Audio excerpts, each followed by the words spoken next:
COVID numbers are up in Connecticut, and 4 counties are now listed in the high category. Fairfield, Litchfield, Middlesex, and New Haven counties are now in that high category. Health officials recommend people living in these high-risk counties wear masks indoors and test if there are symptoms. The rest of the state's counties are listed in the medium category. And this latest spike in COVID transmission rates is raising concerns around the state, especially as we head into the next holiday, which of course is New Year's Eve.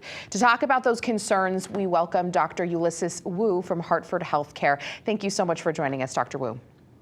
Thanks for having me again. Okay, so let's first talk about what you're seeing as a physician. Are you seeing an uptick? What are you seeing when you're seeing patients?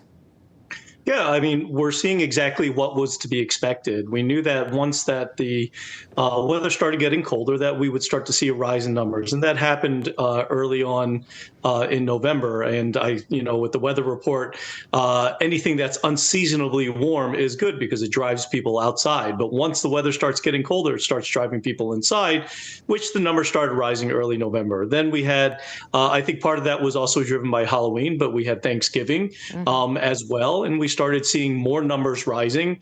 And so the numbers, we look at it in two ways, not just the percent positivity that's out in the community, but the amount of people that are showing up in the ED as well as people in the hospital. And then when you look at those that are in the hospital, we break it down into those that need ICU care or ventilatory support. And all those numbers are up, but we should say that in comparison to previous years, we're not quite what we're seeing in the other years, but we also have to deal with influenza and RSV as well. Yeah, we've been talking about that for weeks now, especially for our younger people, right? So the children. Let's talk about the symptoms you're seeing too. Are you seeing a change in symptoms from other variants? I just know a lot of people now are experiencing more gastrointestinal symptoms and they're not thinking it's COVID.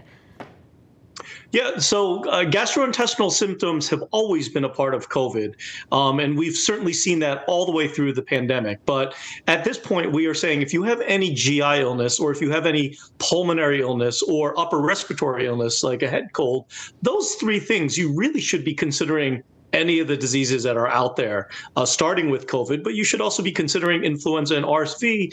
And there are actually 10 other circulating viruses that are happening at this time that can also do those symptoms. Rhinovirus, adenovirus, human metapneumovirus, parainfluenza, they're all out there. So I would seek a test because at least some of them you can get treated, especially COVID and influenza. All right, a lot to think about, especially as we head into New Year's Eve. Hopefully everyone stays safe and still masks, right? I recommend masks when you're indoors. It's the greatest protection as well as vaccination. There you go. All right, thank you, Dr. Wu.